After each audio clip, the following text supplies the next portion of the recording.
박사님 옥중 서신 차례입니다. 지금까지 박도희 부회장께서 하셨는데 오늘부터는 정분현 국장님께서 담당하셔서 낭독해 주시겠습니다. 안녕하세요. 안녕하세요. 오늘 지만원 박사님의 옥중 서신을 전해드리겠습니다. 오늘은 한국 사회가 좌파 30, 우파 70에서 좌파 60, 우파 40으로 변한 가정에 대하여 말씀드리겠습니다. 지금 휴전선에 북한군의 남침을 방어하고 있다고 적화 통일을 저지하고 있다고 생각해서는 안 됩니다. 적화 통일은 휴전선을 침범하는 군사적 충돌을 통해 달성되는 것이 아니기 때문입니다. 적화 통일은 남한 내에 나날이 증가하는 남노당원과 민주노총, 전교조, 언론노조 등 종북 세력의 숫자가 늘어나며 그것이 바로 적화 통일이 이루어지는 순간이 됩니다. 2000년에만 해도 자익과 우익의 인구는 30대 70 정도로 추산되었습니다. 2023년 지금 현재는 자익이 60, 우익이 60으로 추산됩니다. 구조가 이렇기 때문에 윤 대통령이 아무리 훌륭한 일을 해도 그 지지도가 40을 넘지 못하고 있는 것입니다. 김대중, 노무현, 문재인을 거쳐오면서 자익은 폭발적으로 그 숫자를 늘렸습니다. 숫자만 늘린 것이 아니라 국가의 핵심적인 권력, 인프라를 독점했습니다. 가장 중요한 것은 사법부를 완전히 장악한 것입니다. 사법부는 김일성이 키운 장학생들이 모두 요직을 차지하고 있습니다. 이것은 무엇을 뜻합니까?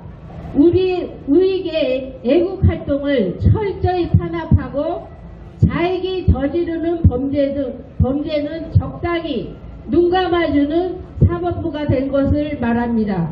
김대중과 노무현은 민주화 보상위원회,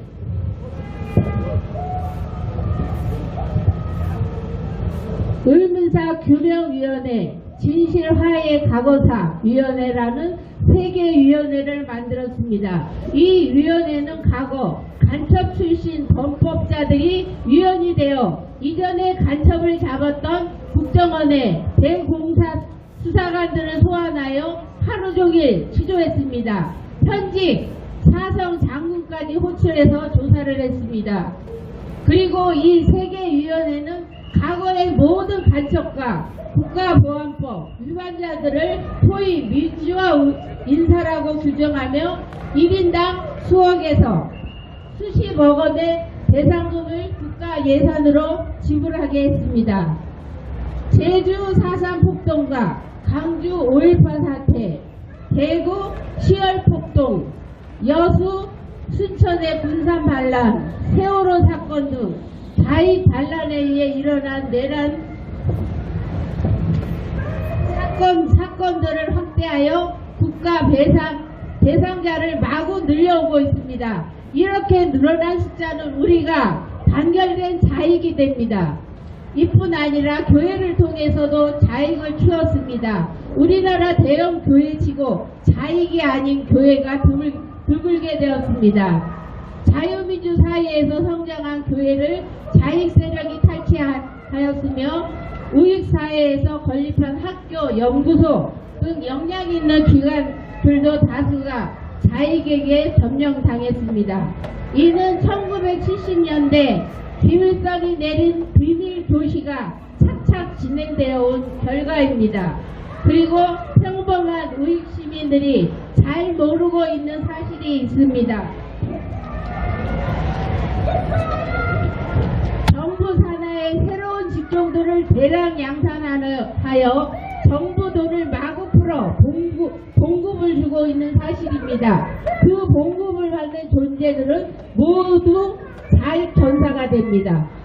민주당은 쟁점 법안 하나를 언론에 띄워놓고 그 뒤에 수백 개의 복잡하게 보이는 법안들을 무더기로 끼워 통과시키는 수법을 씁니다. 국힘당은 지역 관리에 정신이 없어 이런 수법에 쉽게 당하고 맙니다. 이렇게 무더기로 통과된 법률들을 곧 시행이 됩니다. 시행을 위해서는 새로운 조직이 필요하게 됩니다. 이렇게 해서 신규 공직자가 된 사람들은 자연히 민주당을 지지하는 자익이 됩니다.